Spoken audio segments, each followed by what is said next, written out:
আসসালামু আলাইকুম। ইনাল লার্নিং হোমে স্বাগতম। প্রিয় ষষ্ঠ শ্রেণীর শিক্ষার্থী, আশা করি তোমরা ভালো আছো।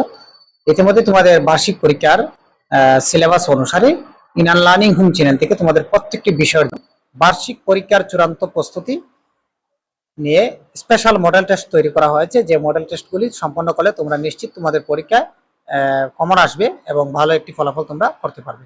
অর্থাৎ তোমাদের কোনো বিষয় নিয়ে তোমাদের আর কোনো দুশ্চিন্তা করার প্রয়োজন নেই। তোমরা ইনার লার্নিং হোম চ্যানেল থেকে যে কয়টি পর্ব তোমাদের দেওয়া হবে, যে কয়টি মডেল টেস্ট দেওয়া হবে, এগুলো সম্পন্ন করলেই তোমরা একটি ভালো একটি ফলাফল করতে পারবে। তো তোমরা দেরি না করে ইনার লার্নিং হোম চ্যানেলটি সাবস্ক্রাইব করে রাখবে, যাতে তোমরা সবার আগে নতুন যে পর্বগুলি দেওয়া হবে সেগুলো ভিডিওটি সবার আগে পেতে। তো আজ আমরা চলো তোমাদের বিজ্ঞান বিষয় নিয়ে বার্ষিক পরীক্ষার চূড়ান্ত প্রস্তুতি যে স্পেশাল মডেল টেস্টটি রয়েছে সেটি নিয়ে আলোচনা করব। তোমাদের বিজ্ঞান বিষয়ের প্রথমে প্রশ্নের মান বন্টন নিয়ে আলোচনা করব। এখানে রয়েছে, দেখো, মডেল টেস্ট নাম্বার 1, বার্ষিক পরীক্ষা 2024, অর্থাৎ 2024 সালে বার্ষিক পরীক্ষা যে পরীক্ষাটি অনুষ্ঠিত হবে সেখানে অনেকেই তোমাদের প্রশ্নের কাঠামো সম্বন্ধে তোমাদের অনেকের ধারণা রয়েছে। তোমাদের প্রথমে নৈর্ব্যক্তিক অর্থাৎ বহু নির্বাচনী প্রশ্ন আসবে এবং আসবে তোমাদের এক কথায় উত্তর, সংক্ষিপ্ত উত্তর। তারপর রয়েছে তোমার দৃশ্যপটবিহীন রচনামূলক প্রশ্নের উত্তর এবং দৃশ্যপট নির্ভর রচনামূলক প্রশ্নের উত্তর।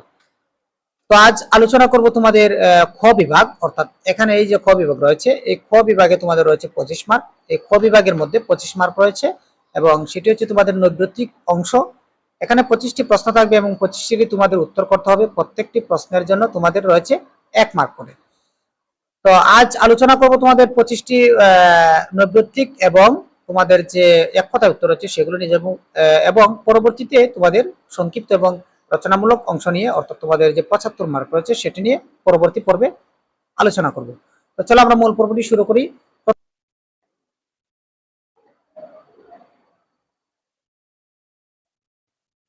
এক নং যে প্রশ্নটি রয়েছে, এখানে সৌরজগতের কেন্দ্র রয়েছে কি? এখানে 4টি অপশন রয়েছে: চাঁদ, সূর্য, তারা, ছায়াপথ। তাহলে প্রথম যে প্রশ্নটি রয়েছে সেটির উত্তর হচ্ছে সৌরজগতের কেন্দ্র রয়েছে সূর্য। 2, পৃথিবীর সাথে কোন গ্রহের মিল সব থেকে বেশি? পৃথিবীর সাথে সব থেকে বেশি রয়েছে মঙ্গল গ্রহের মিল। তাহলে 2 নং প্রশ্নটির উত্তর হচ্ছে মঙ্গল।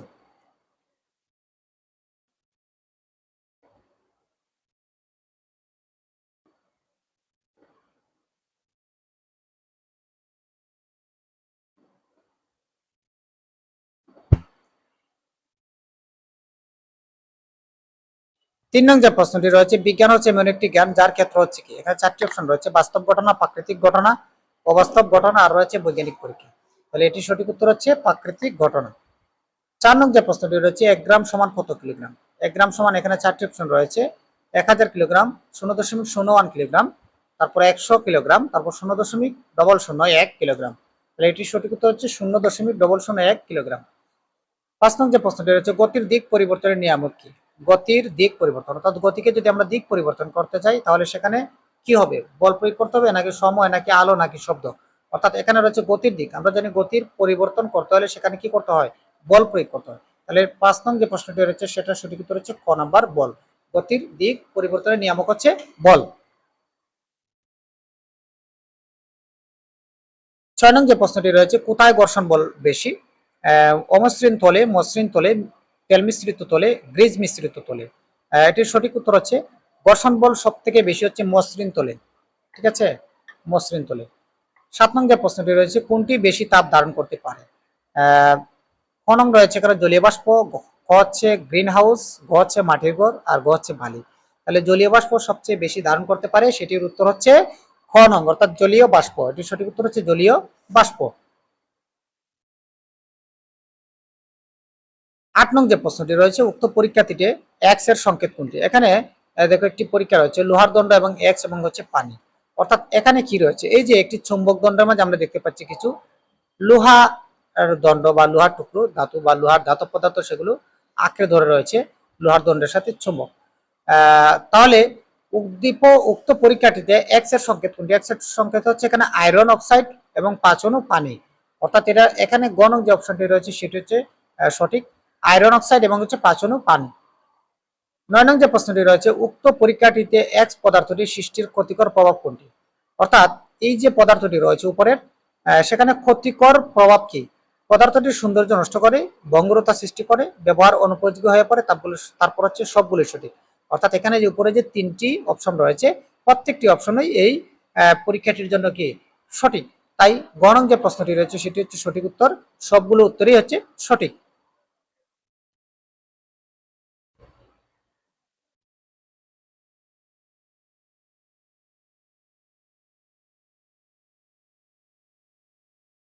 এখন আমরা দেখবো 10 নং যে প্রশ্নটি রয়েছে, নিচের কোনটির সাথে গ্রিন হাউস সম্পর্কিত।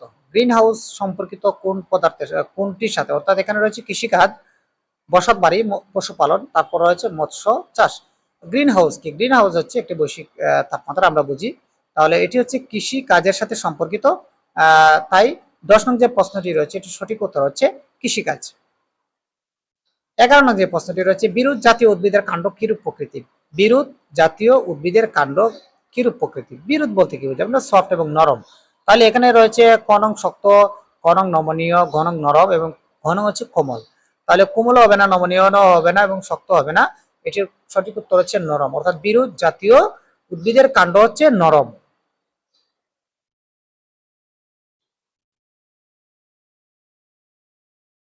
12 নং যে প্রশ্নটি রয়েছে, রেশম ফাইবার উৎপাদনকারী প্রাণী কোনটি। রেশম, তাহলে রেশম আমরা জানি মাকড়সা জালের মতো যে পদার্থ রয়েছে সেগুলো থেকে রেশম তৈরি করা হয়। তাহলে রেশম ফাইবার উৎপাদনকারী প্রাণী এখানে রয়েছে বিছা, মাইট, চিংড়ি, তারপর হচ্ছে মাকড়সা। তাহলে এটি নিশ্চিত কি? এটির উত্তর হচ্ছে মাকড়সা। অর্থাৎ রেশম ফাইবার অর্থাৎ রেশম সুতা তৈরি করা হয় মাকড়সা থেকে। 13 নং যে প্রশ্নটি রয়েছে, হুইল চেয়ারে উপরে তুলতে কোনটি ব্যবহৃত হয়। হুইল চেয়ার উপরে তুলতে কপিকল, ফাল, হেলানো তল, তারপর হচ্ছে লিভার। এটির সঠিক উত্তর হচ্ছে এলানো থল। গ নং যে উত্তরটি রয়েছে সেটি হচ্ছে সঠিক উত্তর।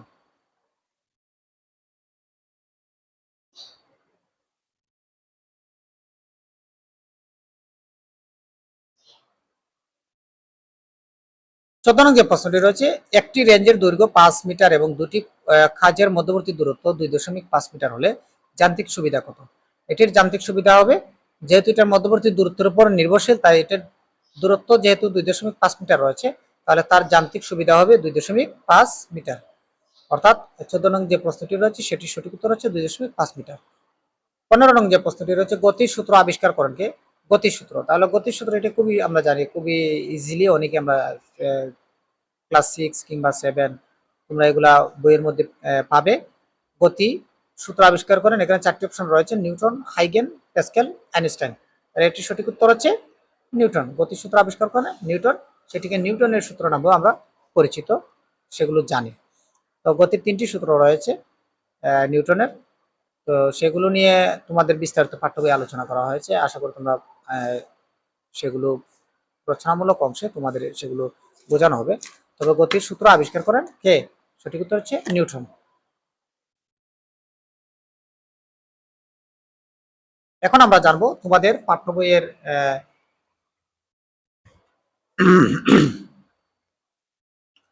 এখন আমরা জানবো যে এক কথায় উত্তর। তোমাদের পরবর্তী অংশে যে প্রশ্নটি থাকবে সেটি হচ্ছে এক কথায় উত্তর। এক কথায় তোমাদের উত্তর দিতে হবে এবং সেখানে 10টি প্রশ্ন থাকবে এবং 10টিরই তোমাদের উত্তর করতে হবে। প্রথম যে প্রশ্নটি রয়েছে, সৌরকেন্দ্রিক মহাবিশ্ব মডেলের ধারণা প্রথম প্রদান করেন কে? সৌরকেন্দ্রিক, সেটা হচ্ছে কোপারনিকাস। সৌরকেন্দ্রিক 16 নং যে প্রশ্নটি রয়েছে, 16 নং যে প্রশ্নটি রয়েছে, সৌরকেন্দ্রিক মহাবিশ্ব মডেলের ধারণা প্রথম প্রদান করেন কে? সেটা হচ্ছে কোপারনিকাস। কোপারনিকাস। তারপর হচ্ছে 17 নং, হরিদান আবিষ্কার করেন কে? হরিদান আবিষ্কার করেন হচ্ছে হরিপদ কপালি। হরিপদ কাপালি। 18 নং যে প্রশ্নটি রয়েছে, তেল, মোবিল, গ্রিস জাতীয় পদার্থের কাজ কি? তেল, মোবিল, গ্রিস জাতীয় পদার্থের কাজ হচ্ছে ঘর্ষণ কমানো। ঘর্ষণ কমানো। 19 নং যে প্রশ্নটি রয়েছে, জলবায়ু পরিবর্তনের সাথে জড়িত উপাদান কোনটি? জলবায়ু পরিবর্তনের সাথে জড়িত উপাদান হচ্ছে গ্রিন হাউস। কি? Green house. 20 নং যে প্রশ্নটি রয়েছে, লোহায় মরিচা দ্বারা কোন ধরনের পরিবর্তন? লোহায় মরিচা দ্বারা সেটি হচ্ছে রাসায়নিক পরিবর্তন। সেটি কি? রাসায়নিক পরিবর্তন। 21 নং যে প্রশ্নটি রয়েছে, বিরুৎ জাতীয় উদ্ভিদের কাণ্ড কেমন? আমরা সেটি নৈর্ব্যক্তিক অংশ পড়েছিলাম বহু নির্বাচনীতে। বিরুৎ জাতীয় উদ্ভিদের কাণ্ড হচ্ছে নরম। 22 নং যে প্রশ্নটি রয়েছে, কোন শ্রেণীর মেরুদণ্ডী পানি বুকে ভর দিয়ে চলে? অর্থাৎ যারা বুকে ভর দিয়ে চলে তাদেরকে বলা হয় সরীসৃপ। সরীসৃপ।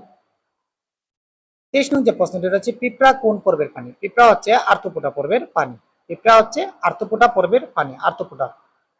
24 নং যে প্রশ্নটি রয়েছে, হেলানো তল কোন ধরনের যন্ত্র? হেলানো তল হচ্ছে সরল যন্ত্র। হেলানো তল হচ্ছে সরল যন্ত্র। 25 নং যে প্রশ্নটি রয়েছে, কুয়া থেকে পানি তুলতে ব্যবহৃত সরল যন্ত্রের নাম কি? ঠিক আছে, এটি হচ্ছে নাম কি? কুয়া থেকে পানি তুলতে সরল যন্ত্রের নাম কি? সেটির উত্তর হচ্ছে, এটা হচ্ছে কপি কল। Copy call. ঠিক আছে। আশা করি তোমরা এখানে যে 25টি প্রশ্নের উত্তর দেওয়া আছে প্রত্যেকটি প্রশ্নের উত্তর তোমরা শিখবে। আর অবশ্যই তোমাদের খাতা কলম নিয়ে বসতে হবে। আশা করি তোমরা এখানে যে 25টি প্রশ্ন রয়েছে সেটি তোমরা বুঝতে পেরেছো এবং তোমাদের প্রশ্নের কাঠামো সম্বন্ধে ধারণা হয়েছে কি ধরনের প্রশ্ন আসতে পারবে তোমাদের। তো এখানে নৈর্ব্যক্তিক অংশ নিয়ে আলোচনা করেছি। আগামী পর্বে আলোচনা করব তোমাদের রচনামূলক অংশ নিয়ে।